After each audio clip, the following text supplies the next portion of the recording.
Hi guys, this is Dr. Farjana. I hope you guys are doing amazing. Like always, it's such an honor to connect with you.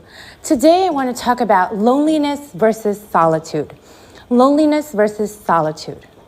Many of us, when we start making healthier decisions, when we start seeking authentic relationships, whether it's with family or friends, it can get very lonely because we start detaching from individuals that are toxic, that make unhealthy decisions that really don't make us feel good.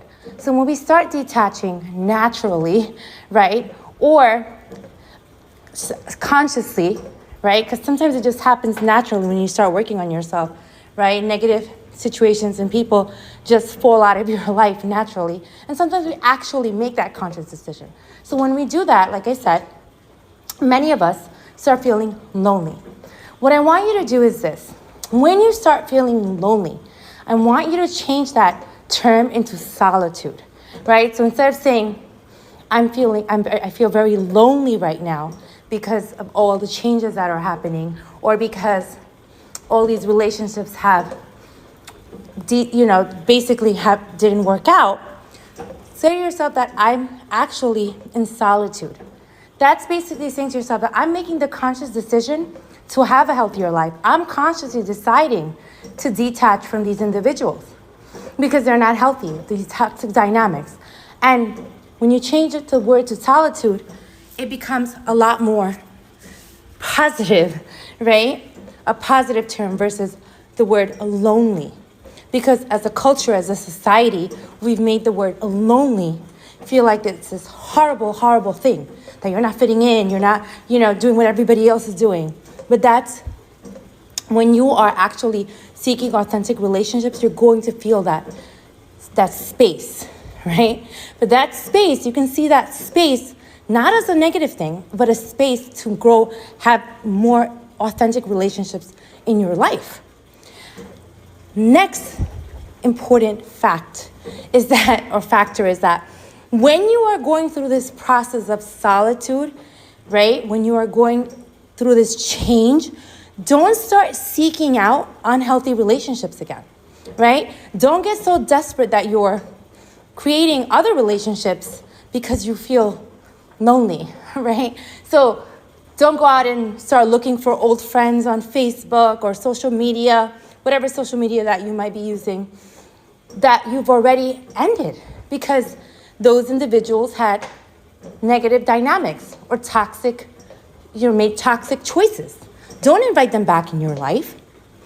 Don't start randomly, giving out your phone number to any next nice person, quote unquote, or supposedly nice person that you see on the street or on your Uber ride, right? Don't give your number out because you think that, hey, this might be my next friend. This might be my next, family tie or old tie, right? If it's toxic, stay away from it, right? Don't invite it back into your life again, right? So when you are rebuilding your life again, right, and a life of authenticity, as you're making these friendships, as you're making these new ties, make sure it aligns with your values. Make sure it aligns with your values, all right? It's better to be in solitude and have few friends that are authentic and few family members that are authentic versus toxic and inauthentic individuals in your life who create more chaos and just are linked to all the traumas that you may have experienced or negative experiences that you might have had as a child, right? So it's important to, again, change that word loneliness into solitude.